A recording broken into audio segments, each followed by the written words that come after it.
kemandirian dari warga itu. Kalau yang dulu waktu masih banyak organisasi, mereka tinggal diam udah dapat uang, ya kan? Tapi kemandiriannya kan nggak ada. Mereka masih tergantung dengan kondisi. Tahun 2025 menjadi tahun ke-11 warga kawasan Eks Doli Putat Jaya Surabaya melepas diri dari belenggu bisnis asusila. Sejumlah warga yang dulunya hanya menggantungkan diri dari kunjungan pria hidung belang, kini diajak mandiri bergerak di berbagai bidang kreatif. Satu di antaranya ada di Rumah Kreatif Batik Surabaya. Mulyadi Gunawan, 52 tahun, pembina Rumah Kreatif Batik, mengingat kembali gerakan Wali Kota Surabaya, Tri Risma Harini di tahun 2014. Pria yang akrab disapa Pengki itu menyebut keputusan Risma saat itu bukan hanya upaya mengubah image negatif Kota Pahlawan, namun juga mengubah kesadaran ekonomi warga. Pemkot Surabaya berhasil mengubah cara pandang warga Eks Doli akan kemampuan mengentas dari permasalahan sosial. Di sisi lain, produksi batik menjadi tantangan, mengingat warga Surabaya tidak punya warisan melestarikan estetika sekaligus filosofi motif-motif kain batik. Namun begitu, warga Eks Doli di bawah naungan Rumah Kreatif Batik mampu membuktikan diri. Karya mereka bahkan sudah diakui keindahannya oleh istri wali kota Surabaya, yakni Rini Indrayani. Warga yang membatik di Rumah Kreatif dapat membuat pola gambar sesuai dengan ciri khas kecamatan asal tempat tinggal mereka. Contohnya, warga bisa merancang pola batik kembang turi mewakili tempat tinggal mereka di Kecamatan Pasar Turi. Pembatik asal Kenjeran merancang batik motif perahu, menggambarkan mayoritas warganya yang menjadi nelayan. Para peserta yang berminat menekuni proses membatik bakal didampingi pelatihan khusus dan diajari sampai mahir secara gratis. Rumah Kreatif Batik sudah berhasil membina sekitar 10 kelompok dengan total kurang lebih 100 pembatik yang terdiri dari warga sekitar permukiman Eks Doli.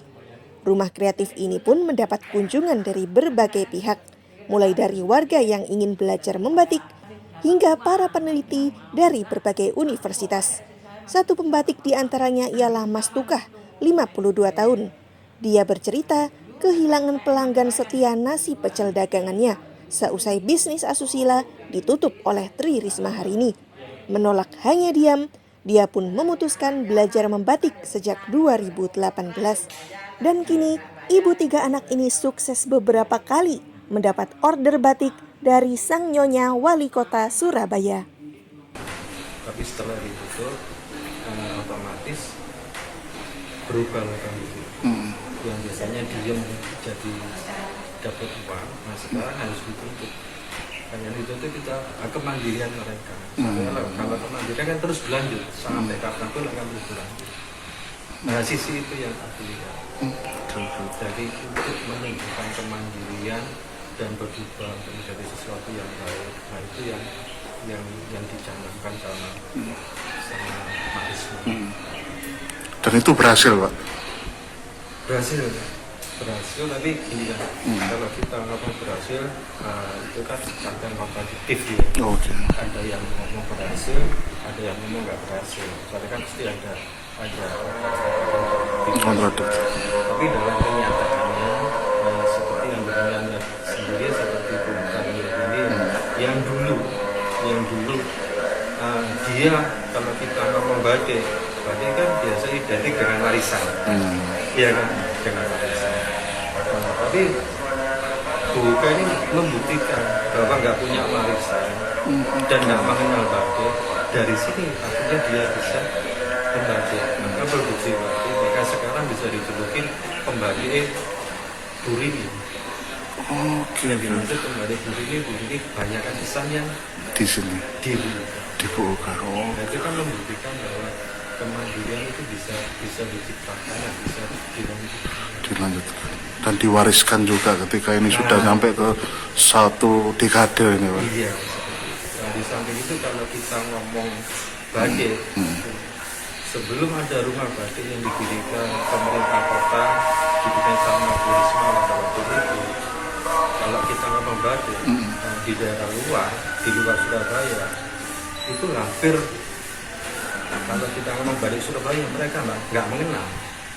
Oke. Bahkan sering mereka tanya, memang Surabaya itu ada batik. Nah, sering kata-kata seperti itu. Tapi setelah rumah batik ini didirikan sama pemerintah kota dan satu-satunya rumah batik milik pemerintah kota untuk warga lokal. Kalau kita ngomong rumah batik biasanya kan milik personal. Tapi ini milik pemerintah kota dan semuanya itu free, gratis.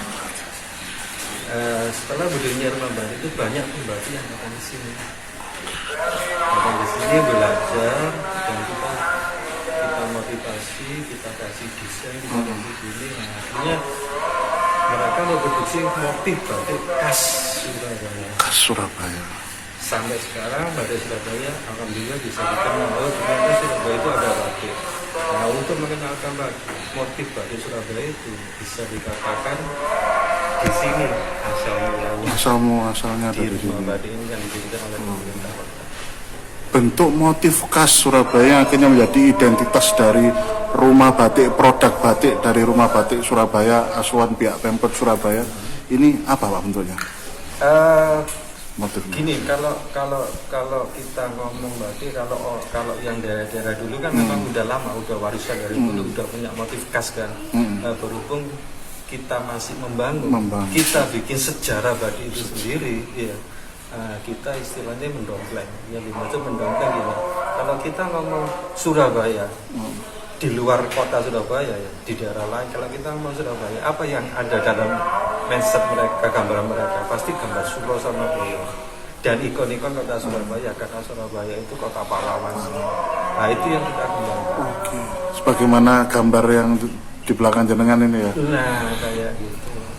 Nah, barusan karena teman-teman itu dari sini berbagai daerah datang ke sini yang ada di Surabaya itu kita masukkan motif-motif ke daerah mereka. Seperti daerah Pasar Turi ya kita buatkan motif kembang turi seperti itu. Kedaerahan wilayah ini ya Surabaya nih. Iya, seperti itu. Kita buatkan seperti misal kalau kita di Kenjeran sana, di sana kan ada wisata perahu. Wisata perahu. Nah, kita buatkan desain wisata perahu. Motif perahunya yang ikonik di wilayah situ. Iya, selain kita masukkan motif-motif yang memang udah dikenal. Seperti logo-logo Surabaya, Tugu Pahlawan dan sebagainya. Seperti itu kita kenalkan seperti itu. Nah, itulah ternyata setelah rumah batik ini dibangun sama pemerintah kota, manfaatnya seperti itu. Terkadang juga di luar akal pikir kita. Biasanya kalau kita ngomong batik ya mindset kita kan mesti hanya pembuatan batik dan gitu ya. Ternyata nggak hanya itu, banyak dari teman-teman akademik dari kampus itu datang ke sini. Oke. Nggak tahu itu untuk observasi, nggak tahu itu bikin untuk skripsi.